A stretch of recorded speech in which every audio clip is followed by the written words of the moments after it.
Bismillahirrahmanirrahim. This is Abdul Qudus, President of Edifiers Activism, and I'm a social activist. And today we will discuss about the leadership ethics. And for this, we have a very special guest from Pennsylvania, USA, and her name is Theresa Marie, and she is a success coach. She's an international speaker, and she's a mentor, and she's serving in this field for many years. So, hello, Theresa. Hi, how are you, Abdul? I'm doing great. Doing great. How are you? I'm doing very well. Thank you for having me on your show. I'm very delighted.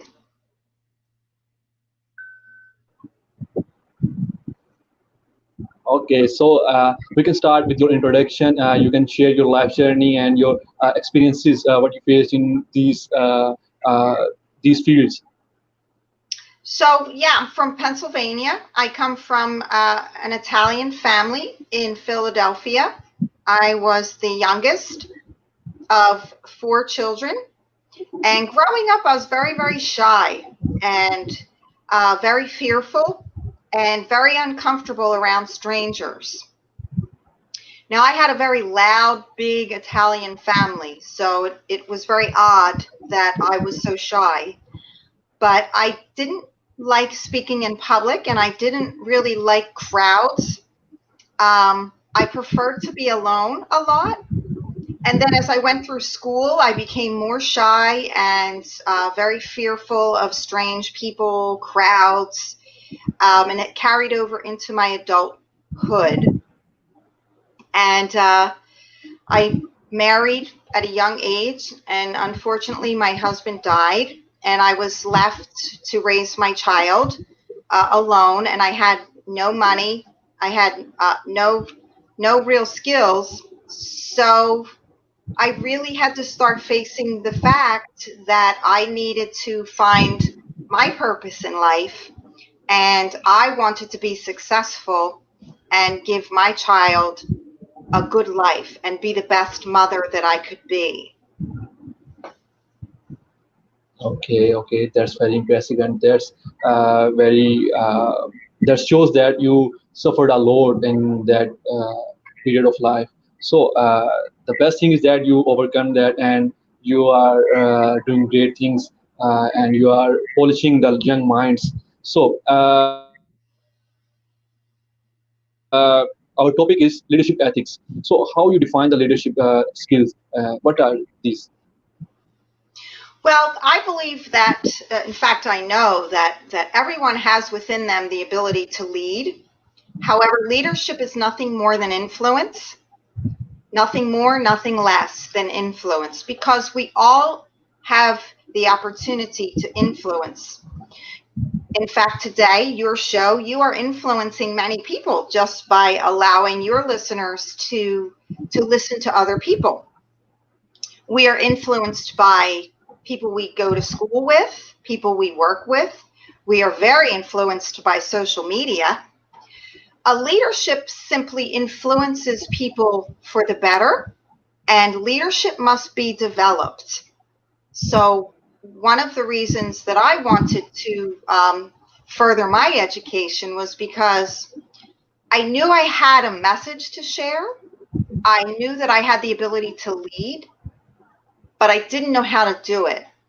And so, one of the things that I believe is important for leaders, especially young leaders, is to have coaches and mentors and advisors.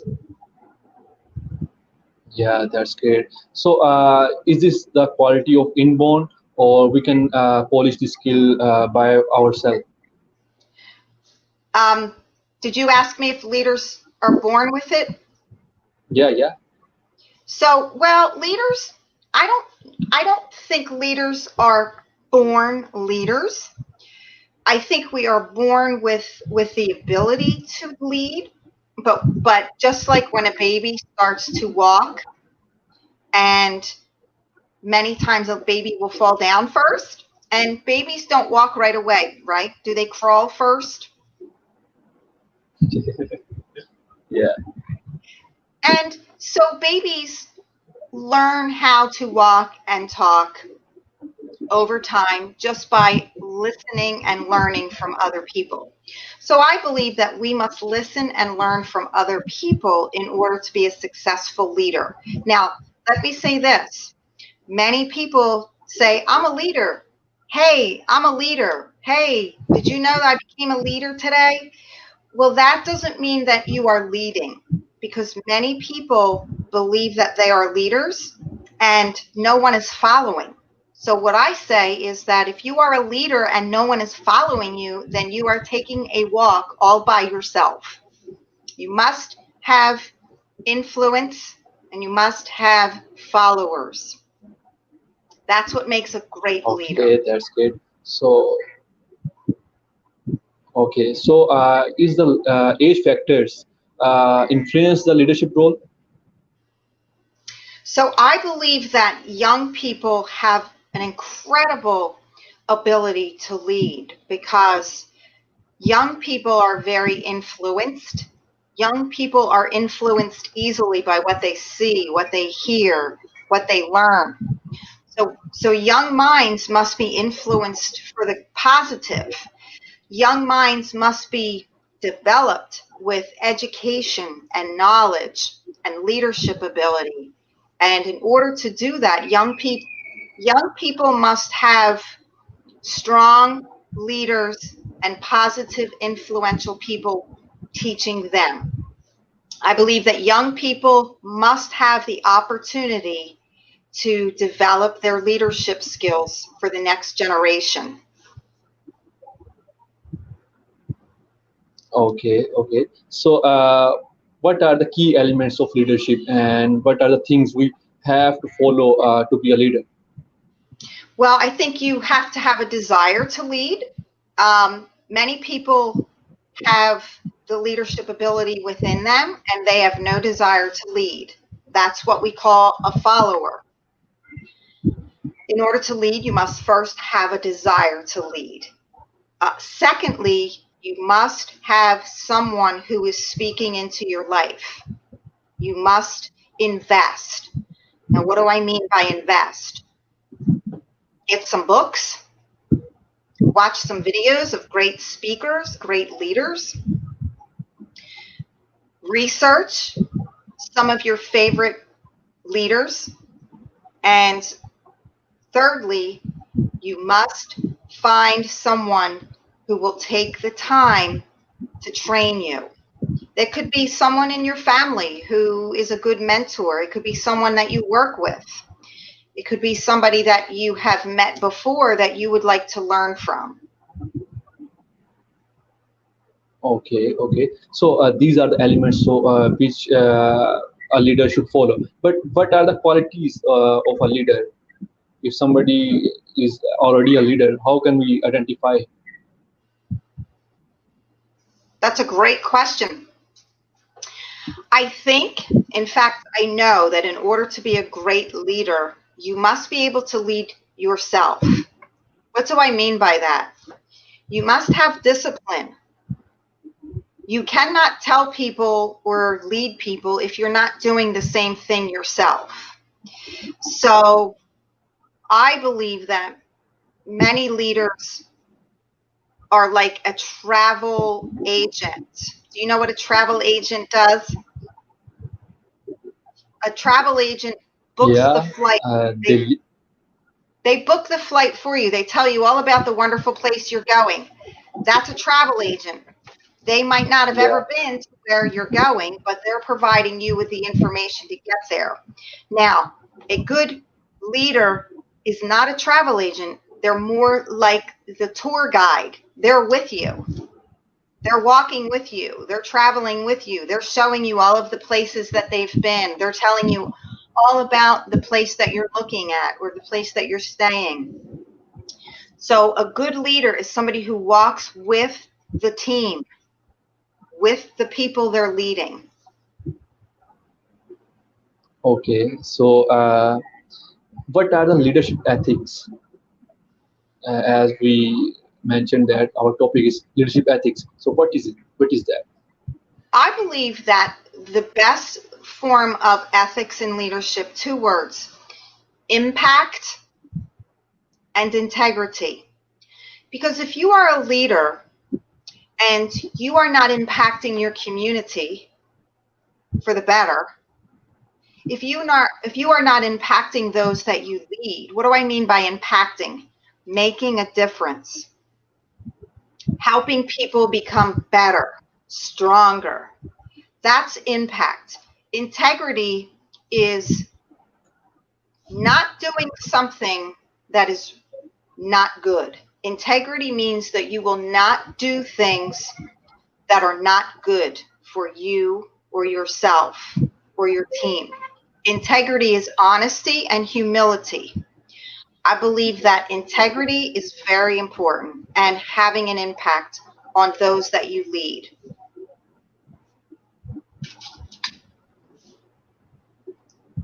Okay, so if any organization gives somebody a leadership role, so how can a person manage that role in a good way?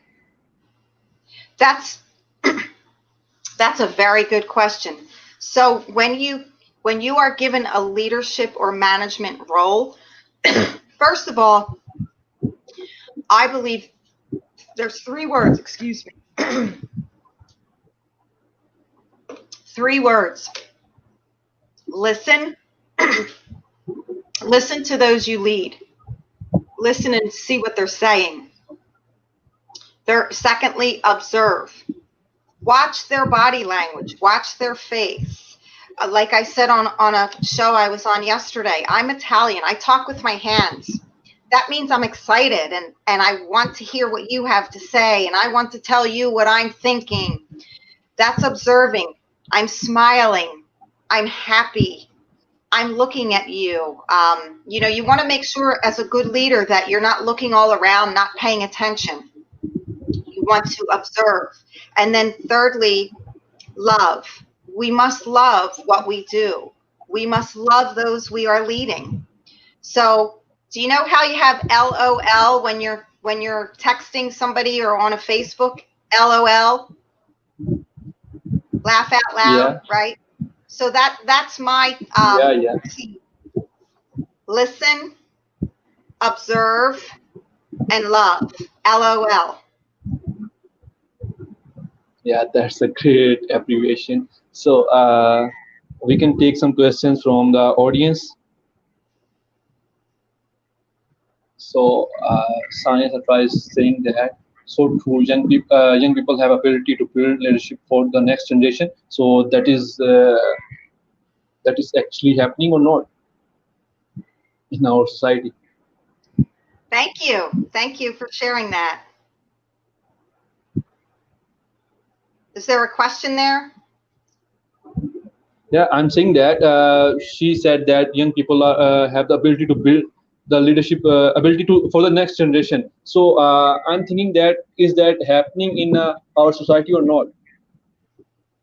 I believe that now more than ever, it is happening in our society. I think with the global pandemic, COVID-19, um, all of the civil unrest in countries, young people are starting to stand up and stand out, and they want to have a better world. So I think now we are seeing young people. In fact, you have seen younger people becoming rock stars, movie stars, singing sensations, Yeah. leaders, politicians, authors, speakers, coaches. They're getting younger and younger. So our young people's minds are expanding. We must invest in the younger generation and give them the tools they need to be successful. They do want to lead. They do want to be successful. I do see that happening.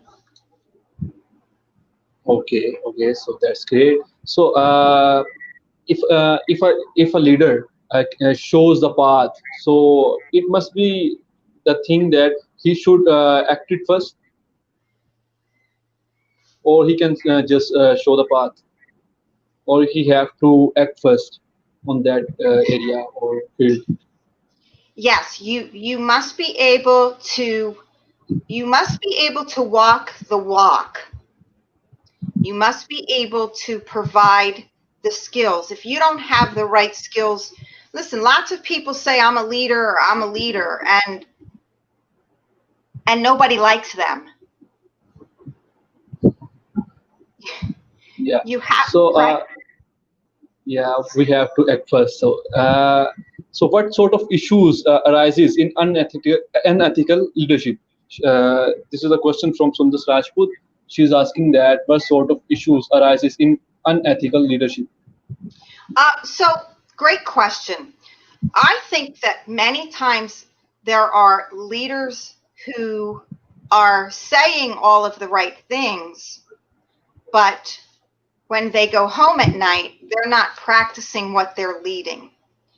I also believe that there are leaders who withhold information from their team, and that's a very bad idea. If you're a leader and you're not sharing what's happening with the company, if you're not helping your team go in the right direction, it's kind of like if you found a treasure, if you found a prize, you would want to tell your friends about it. You would want to tell everyone, look what I found. Look at this great thing. A great leader tells their team all of the wonderful things that are happening in the company. We cannot withhold information. I think that's very unethical.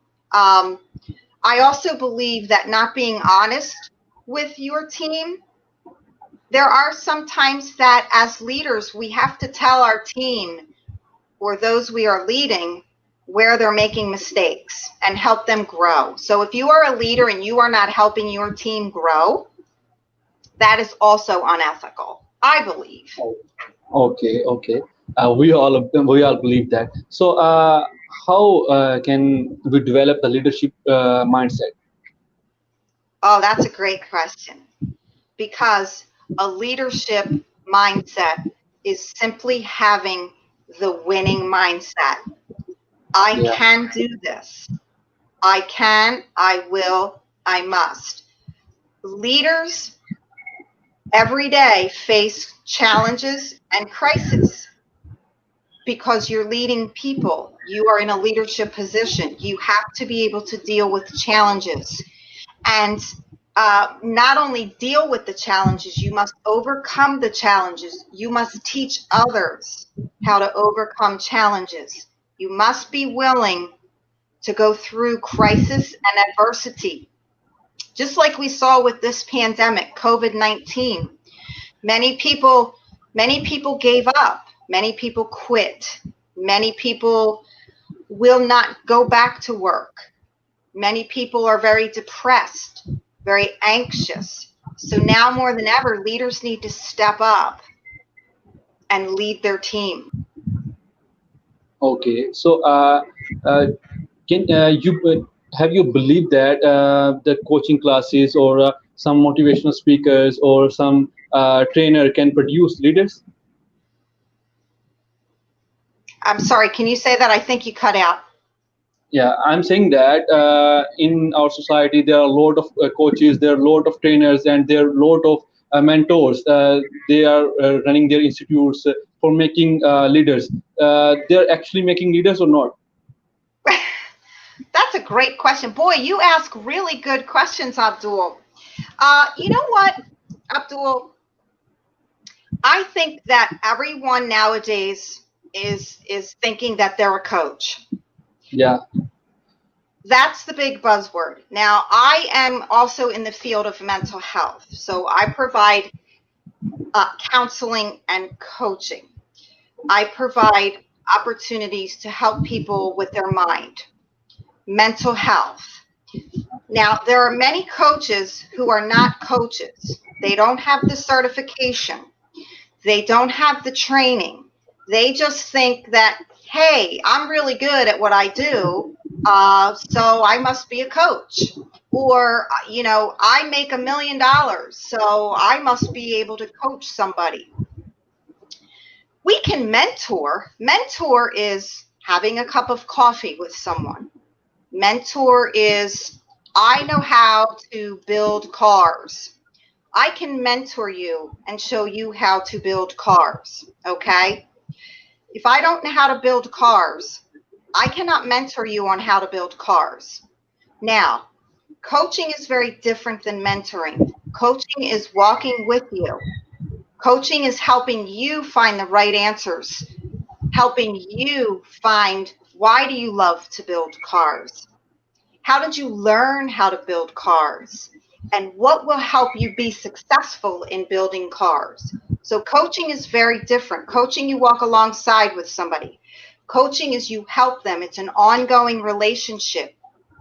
You offer them knowledge, insight, education.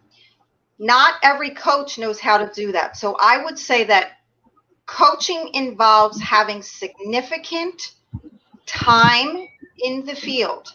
Now, I've been doing this for almost 2 decades. I have over 42,000 hours of coaching and consulting and counseling. So it takes time. Not everybody is a coach. You have to look for somebody who is successful, who has the right credentials, who has the correct knowledge and education, and someone that has lots of hours of coaching. Does that make sense, Abdul, maybe? Yeah, yeah. So, is time management is the quality of a leadership? Oh, that's a really, really great question. Time management is very important. Now, with that said, how many times have you heard someone say, I don't have a time? Oh, I ran out of time. I don't have time Many today. times. What I have learned over the years is that there is never a shortage of time. We all have 24 hours in one day. We all have the same amount of time, everybody. So what you do with your time is important. What I have found, in fact, what I know, very successful people, they have their time very, very organized because we all have the same amount of time. If you want to be successful, are you watching TV? That's no good. Are you on your phone all day, watching Facebook, watching everybody else be successful?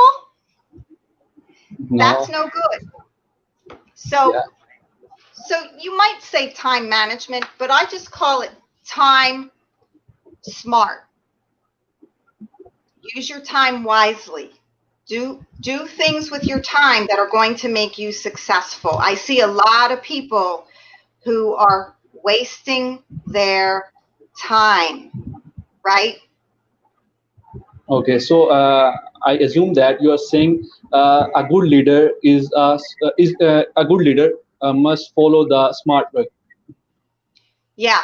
Uh, so I would ask your listeners, how many books have you read in the last 2 months? How One. many, One book.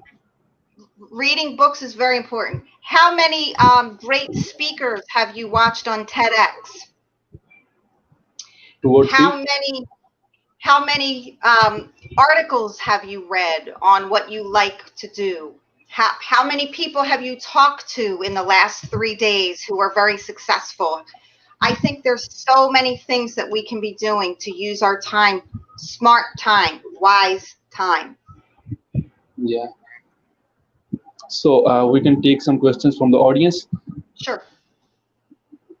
So, Malaika Salim is asking that how do you monitor the performance of people that you have to lead, and how do you respond to criticism? Well, I think in order to monitor the performance of the people you lead, there's a couple of things. One is, are they doing the work that they're supposed to be doing it in a timely fashion? Are they able to do the job that you want them to do? You have to be very clear when you are looking at performance, because some people can't perform because they don't know what they're supposed to do, because there are leaders who are not providing them with the right information. So you can monitor the performance, and you have to understand that if you have a team of people that are not performing, you must look at yourself as a leader and say, am I performing well? Am I leading well enough to help my team perform? If you are, and they're not performing to your standards, then you have to have a conversation. How do you respond to criticism? Yeah.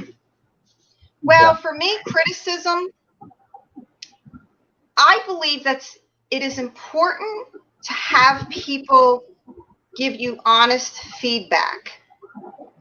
But criticism, I think, is unnecessary. We don't need to criticize people. Everyone's doing the best they can. We're not all perfect. We're not going to get it all right, and we're never going to get it all done. So we don't have to criticize people. However, if someone is coming to you with some feedback, I think it's very important to take a moment and listen to what they have to say. And if it is true, then embrace that and welcome that as an opportunity to be better, to get better, to do better. That's how I respond to criticism. I mean, as So I Mary, yeah, go, okay. yes, sir.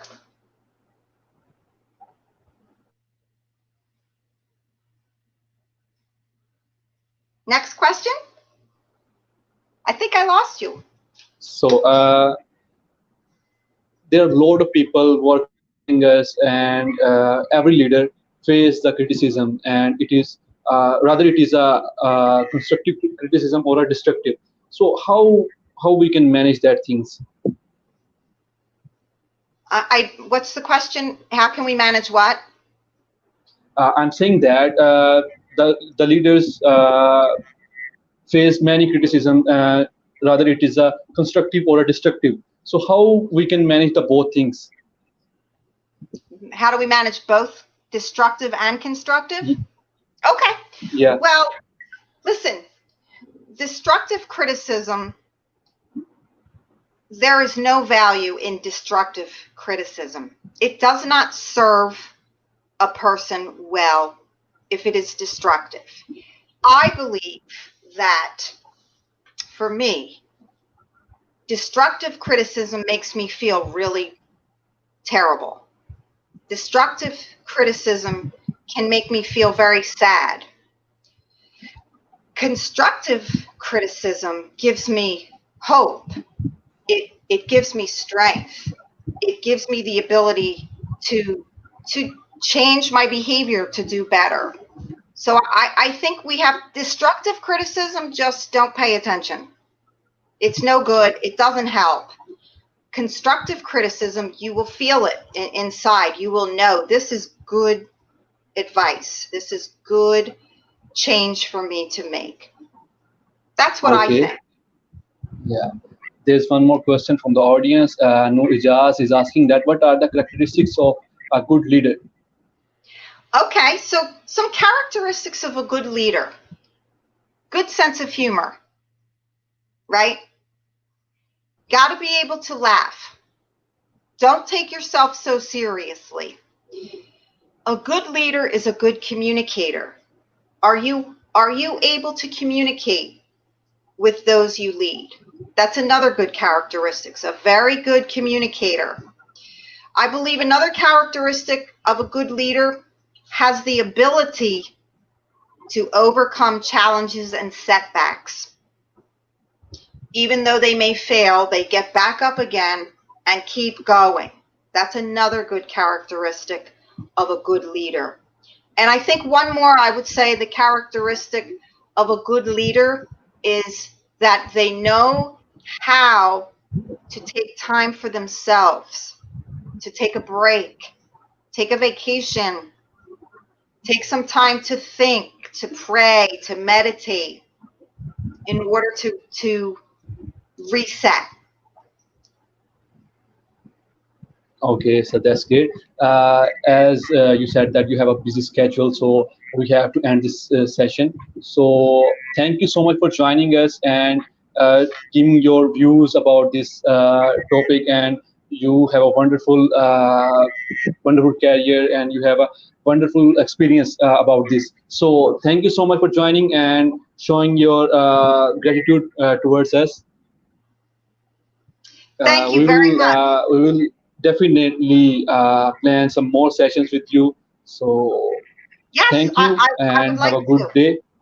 Thank you very much. You have a great day, and it was a pleasure to be here. And I'm going to give you a virtual hug. I hope you enjoyed the session. Thank you. Great job. You did a great job, Abdul. Thank you for having me, and I hope to come back again real soon. Thank you so much. Thank you so much. Bye, everybody. Thank you so much. You're welcome. All good? Allah Hafiz, everyone. We will plan more sessions after Eid. So keep supporting us and keep motivating us. Thank you so much. Allah Hafiz.